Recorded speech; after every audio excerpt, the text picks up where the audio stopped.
Muy bien, mis queridos hermanos, vamos a entrar al estudio de la palabra del Señor.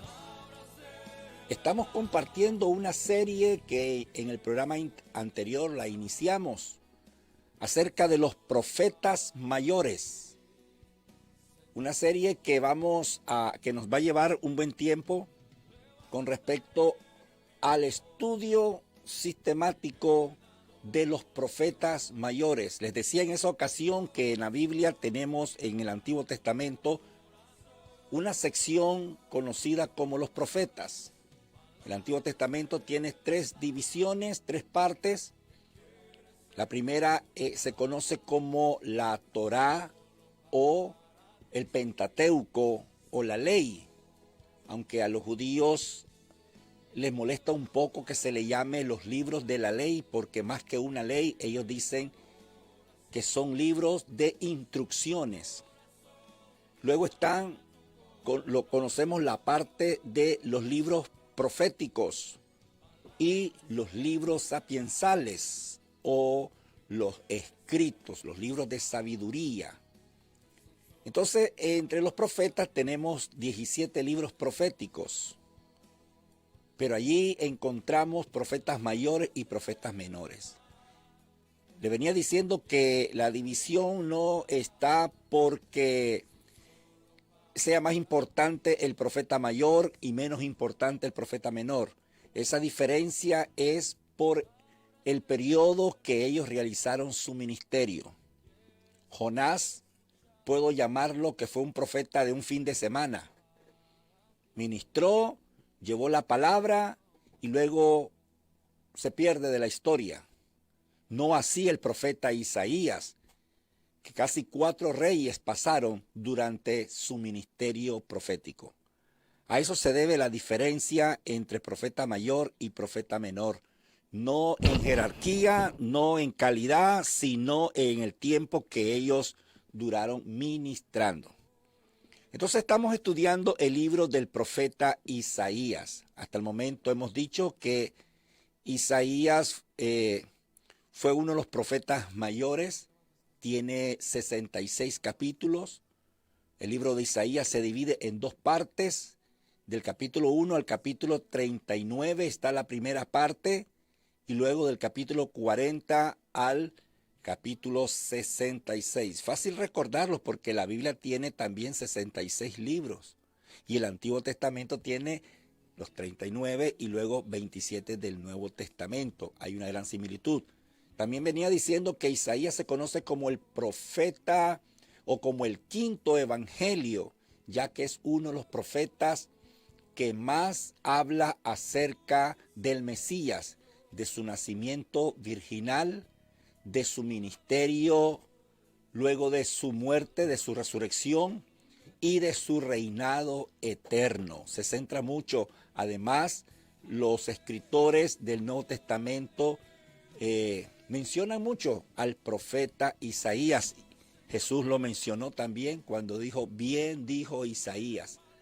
Y siempre estaban citando los escritores del Nuevo Testamento, siempre estaban citando al profeta Isaías. Poco se sabe de la persona en sí, solo se sabe que fue un hombre casado, que tuvo 2 hijos, y poco se sabe más que el capítulo 6 también, donde menciona el llamado, que para muchos exégetas bíblicos debió haber sido el capítulo 1, donde él narra su llamado, como cuando Jeremías habla de ello en el capítulo 1 de su llamado al ministerio. Pero en Isaías aparece su llamado hasta el capítulo 6. Él entra directo en el capítulo 1 y nos corresponde hoy hablar de los primeros versículos del capítulo 1. Es una visión. Note lo que dice: visión de Isaías, hijo de Amós, la cual vio acerca de Judá y Jerusalén en los días de Usías. Está directamente narrando que lo que él va a hablar acá es una visión que él tuvo durante ese ministerio. ¿Qué es lo que ve en esta visión? Versículo 2. Aquí ya habla Dios y dice: Oíd cielos y escucha tú, tierra, porque habla Jehová. Aquí Isaías tiene una visión como de un juicio. Él tiene una visión como que Dios está en un tribunal y llama como testigo al cielo y a la tierra. Algunos dicen porque nadie quería escuchar y Dios está llamando a juicio a Israel y pone como testigo a los cielos y la tierra.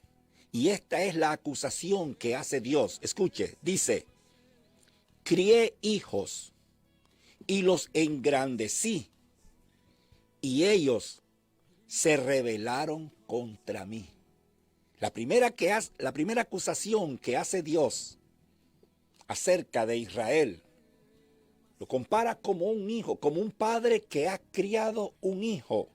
Note cómo dice, crié hijos, refiriéndose al pueblo de Israel. Los engrandecí y ellos se rebelaron contra mí. En los tiempos bíblicos, que un hijo se rebelara contra su padre, la Biblia habla en el libro de Deuteronomio que ese hijo tenía que pagar con la muerte. Dice en el libro de Deuteronomio que si un padre tenía un hijo rebelde, contumaz, que no le obedeciere, lo llevaba a los ancianos de la iglesia, a los ancianos del pueblo, y ahí lo apedreaban hasta que muriera. O sea que en los tiempos bíblicos, la rebeldía de los hijos era castigada con la pena de muerte. Y aquí Dios está haciendo un señalamiento bien fuerte con respecto al pueblo de Israel. Dice: Israel es como mi hijo. Yo los he criado, yo los he engrandecido, y ellos se han rebelado contra mí. Traigamos esta palabra a nuestra aplicación, porque las profecías o los mensajes proféticos, los profetas no solamente se dedicaban a predecir el futuro, sino también a anunciar y denunciar. Y el propósito para nosotros, al leer estos libros y conocer el mensaje profético, es para que nosotros examinemos nuestra vida. No solamente es para enriquecer o para alimentar nuestro conocimiento, sino para que nosotros nos examinemos. Cada profecía está allí, no solamente para alimentar nuestra curiosidad, sino para llevarnos a la reflexión, llevarnos al conocimiento, llevarnos a la autoevaluación. ¿Qué vamos a hacer nosotros con nuestra vida? Cuando aquí Dios está llamando, y me llama la atención porque fíjese que es contra su propio pueblo, es contra su propia iglesia. Y usted sabe, queridos, los que somos padres, que uno de los desprecios, yo he dicho siempre, si hay un desprecio que duele, es el desprecio que venga de un hijo, de una hija, por el cual uno ha hecho todo. Papá y mamá, como nos decía nuestra mamá. Mi mamá nos decía a nosotros: yo me saco la comida de la boca por dárselas a ustedes, haciendo alusión a que ellos llegaron a un tiempo donde todo podían hacer por nosotros y que nuestra vida dependía de nosotros. Justamente ayer que andaba haciendo unas diligencias, miré a una joven que estaba cargando a un bebé como de 3 meses. Era casi un adolescente y sin duda alguna era un hijo de ella y lo estaba cargando. Y yo decía, ese niño depende de esa madre, porque él no puede cuidarse. Él es dependiente total. Depende de la alimentación que le dé esa madre. Depende del cuidado que le dé esa madre. Por eso que cuando crecen nuestros hijos, un halago, un aprecio a nosotros nos estimula y viceversa también. No hay peor dolor que nos pueda causar como el desprecio de un hijo, porque nosotros hemos hecho todo por ellos, en la gran mayoría de los padres. Y esa es la imagen que está poniendo Dios acá, ante un tribunal. Está acusando a Israel. Yo los crié, yo los engrandecí. Y ahora ellos, mira el versículo 2, ellos se rebelan contra mí. ¿No nos ha pasado eso a nosotros también como hijos? ¿No será que muchas veces Dios permite la rebeldía de nuestros hijos para hacernos entender que así también nosotros hemos causado ese dolor en Dios cuando nuestras actitudes no son las más apropiadas? Así como el desprecio de un hijo tuyo, así como el rechazo de tu hijo te ha lastimado, ¿no será que Dios lo ha permitido para que ahí te examines y te veas cuántas veces tu desobediencia, tu rebeldía también ha lastimado a Dios? Versículo 3, note esta palabra que fuerte. El buey conoce a su dueño, el asno el pesebre de su señor. Israel no entiende, mi pueblo no tiene conocimiento. ¿Qué palabra más fuerte que noto yo acá? Gracias a Dios que no vienen del profeta Isaías, porque todo estaríamos señalando a Isaías y a decir, qué bárbaro Isaías, qué antiético, cómo te vas a dirigir a la nación y compararla con un buey y con un asno. Pero fíjese que aquí es Dios. Y no es que nosotros, queridos, tenemos que andar como predicadores con pico de oro, rebuscando palabras para no hacer sentir mal a las personas. Como dijo un predicador, si usted no le entrega su vida a Cristo, se va a ir a un lugar que no es ético mencionar. Pero ¿cuál es el temor? La Biblia le llama infierno. No es que tampoco vamos a andar nosotros de malos, a andar de ofensivos, pero a veces se requiere de una palabra fuerte. Aquí Dios está diciéndole a su propio pueblo, le está diciendo y lo está comparando. Escuche esto que voy a decir. Dios mismo lo está comparando, no comparando, le está diciendo a Israel, ustedes se están comportando peor que un buey, peor que un asno. Nota el versículo 3. El buey conoce a su dueño, el asno el pesebre de su señor. E Israel no entiende, mi pueblo no tiene conocimiento. Está diciendo, el buey y el asno están mejores que ustedes. Ustedes están peor que un buey, peor que un asno. ¿Qué palabra la que? O sea, de plano que Dios estaba molesto para que él usara esos términos y esas comparaciones.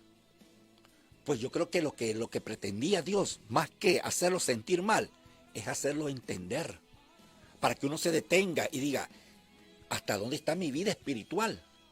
Que Dios está diciendo que un buey y un asno tiene más comprensión. ¿No será que muchas veces actuamos así? Escuché de un campesino que tenía un asno, un burro, y él lo dejaba amarrado y todas las tardes le llevaba de comer. Durante el día dice que los niños llegaban a jugar, a hacerle bulla al burro y él ni los determinaba, él comiendo. Pero cuando llegaba su dueño, él conocía la voz. Dice que paraba bien las orejas porque sabía que él era su dueño y le llevaba comida. Aquí Dios está diciendo, el asno conoce, el buey conoce y mi pueblo no me quiere, no me entiende. Note ese versículo 3, no entiende mi pueblo. Mi pueblo no tiene conocimiento. Me encanta porque todavía dice mi pueblo, no lo descarta. Aunque se están comportando peor que un buey, peor que un asno, pero Dios en su misericordia todavía les sigue diciendo mi pueblo. No dice no tengo nada que ver con ellos. No dice yo no me identifico con ellos. No dice no los descarta. Está Isaías viendo esta visión como en un tribunal donde Dios está acusando a su pueblo. Dice, los crié como un padre cría a sus hijos. Di todo por ellos. Se engrandecieron. Y ahora que ya están grandes, se rebelan contra mí. El buey, dice el versículo 3, conoce a su dueño, el asno, el pesebre de su señor. Pero Israel no entiende. Mi pueblo no tiene conocimiento. Eso estaba pasando con el pueblo.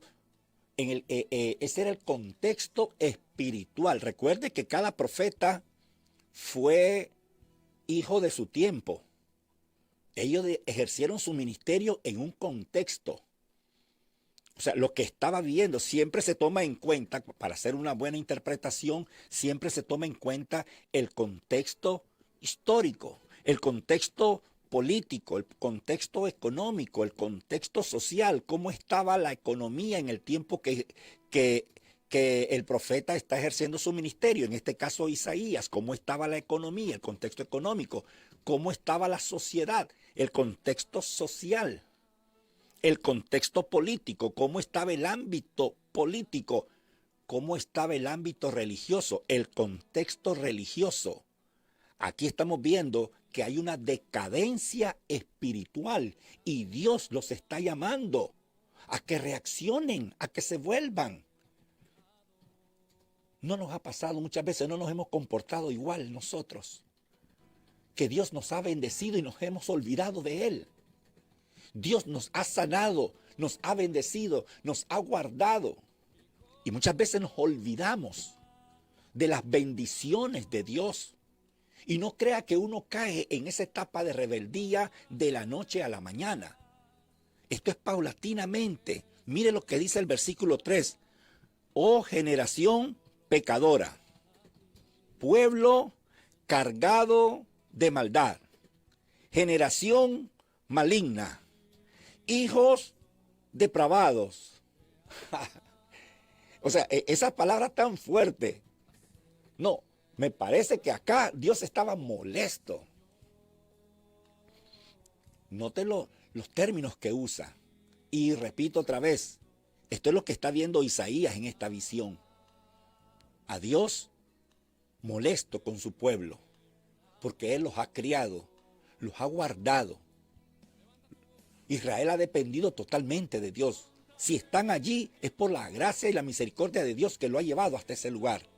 Y ahora se han olvidado de Él. No solamente se han olvidado, se han rebelado contra mí, dice.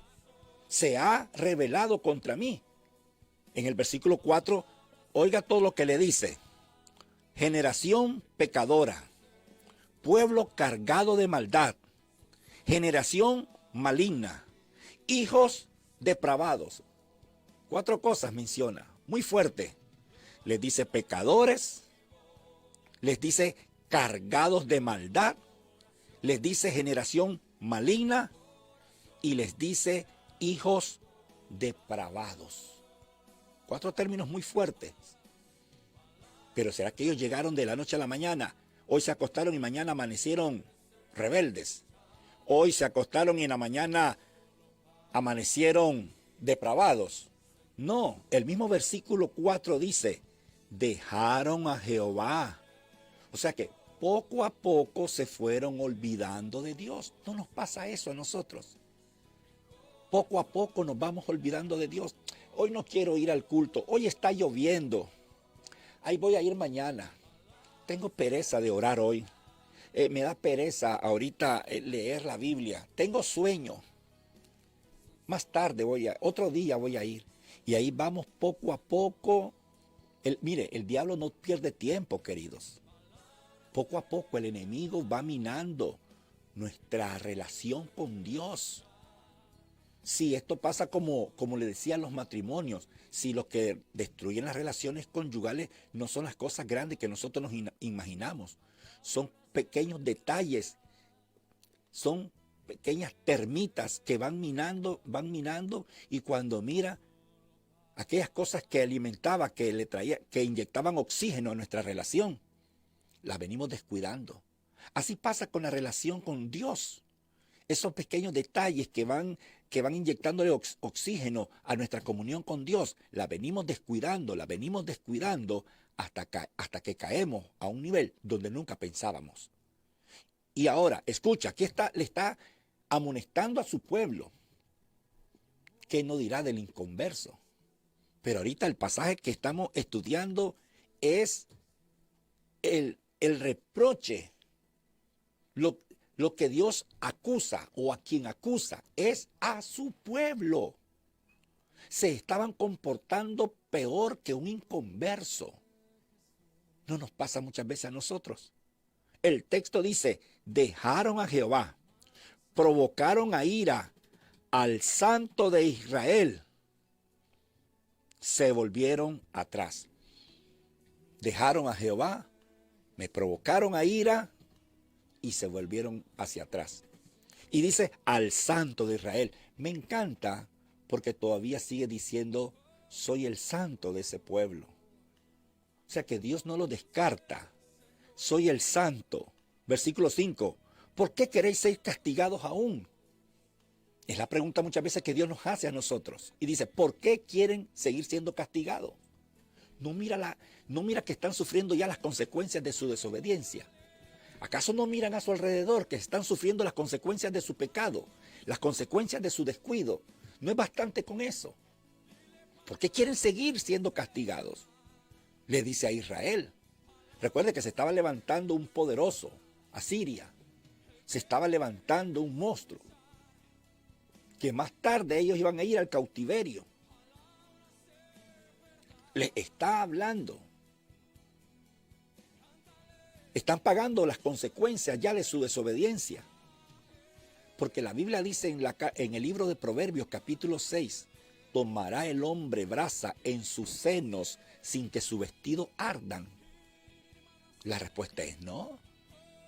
Obvio que si tomo brasa y la pongo en mis senos, me voy a quemar. Tomará el hombre brasa en sus senos sin que sus vestidos ardan. ¿Pecará el ser humano, pecará el creyente sin que haya consecuencias? Imposible. Cuando nosotros nos olvidamos de Dios, nos apartamos de Dios, nos alejamos del Señor, trae consecuencias. Y note que no ha sido Dios el que se ha apartado de ellos. Dice, dejaron a Jehová, Dios no los ha dejado. El dejar está hablando de que ellos han violado un pacto que ellos tenían. Sin embargo, como dice en la carta a Timoteo, aunque fuéramos infiel, Dios permanece fiel. ¿Por qué? Él no puede negarse a sí mismo. Pero ellos tenían un pacto, una alianza. Recuerden el Sinaí, en el monte de la alianza. Allí ellos tuvieron un pacto, hicieron un pacto con Dios, una alianza con Dios. Cuando Dios le dice a Moisés que hable con los ancianos del pueblo, y le lleva las palabras de Dios y dice, todo lo que Jehová diga, haremos. Y ahí Dios desciende, le da los mandamientos, ellos hacen una alianza, pero más tarde ellos violan esa alianza durante todo el camino. Y ahora que están plantados en la tierra que Él les ha dado, ellos se olvidan de Dios, cayendo en prácticas paganas. Y dice, los crié, los engrandecí, ahora se olvidan. Pero cuando uno peca, vienen consecuencias. Es imposible pecar. No, a nosotros nos encanta pecar sin sufrir las consecuencias. Es imposible. No, nos encanta comer sin engordar. Nos encanta pecar sin sufrir consecuencias. Es imposible. Por eso que Dios le dice, están viendo las consecuencias de su desobediencia. Están viendo las consecuencias de alejarse de mí. Y todavía quieren seguir siendo castigados. ¿Acaso que usted no ha notado que cuando se aparta de Dios le va mal? No es para volver a Dios. ¿Cuál hijo pródigo? Padre, he pecado contra el cielo y contra ti, dijo aquel, y regresó. Recuerda, el hijo pródigo salió de casa, le fue mal, pero dice que volviendo en sí dijo, iré a la casa de mi padre, le voy a pedir perdón, porque hay consecuencias. Cuando uno desobedece, se aparta del camino del Señor. Por eso Dios nos está llamando. Y me encanta porque el texto dice que ellos dejaron a Dios. Dios no los dejó a ellos. No, Dios no se ha olvidado de nosotros. Dios no te ha dejado. Somos nosotros los que nos olvidamos. Nos rebelamos contra Dios. Y Dios le dice, ¿por qué queréis seguir siendo castigado? ¿Todavía os rebelaréis? Toda cabeza está enferma. Todo corazón está doliente, desde la planta del pie hasta la cabeza. No hay en él cosa sana, sino herida, hinchazón y podrida llaga. No están cuerdas, ni vendadas, ni suavizadas con aceite. Vuestra tierra está destruida, vuestras ciudades puestas a fuego, vuestras tierras delante de vosotros. ¿Cómo dice el versículo 7? Vuestra tierra delante de vosotros, comidas por extranjeros, asoladas como asolamiento de extraño. ¿Y todavía quieren seguir siendo castigados? Hay personas que están pasando momentos difíciles por causa de su desobediencia y no quieren volver al Señor. Pero en esta tarde Dios les dice que venga, que estén a cuentas, porque Dios será amplio en perdonarles. Que el Señor los bendiga. El tiempo se me ha ido, pero en el próximo programa continuaremos hablando de los profetas mayores, el mensaje del profeta Isaías. Por lo pronto me despido con este pensamiento: lo que hoy es un problema, si oras a Dios, mañana será un testimonio. Bendiciones.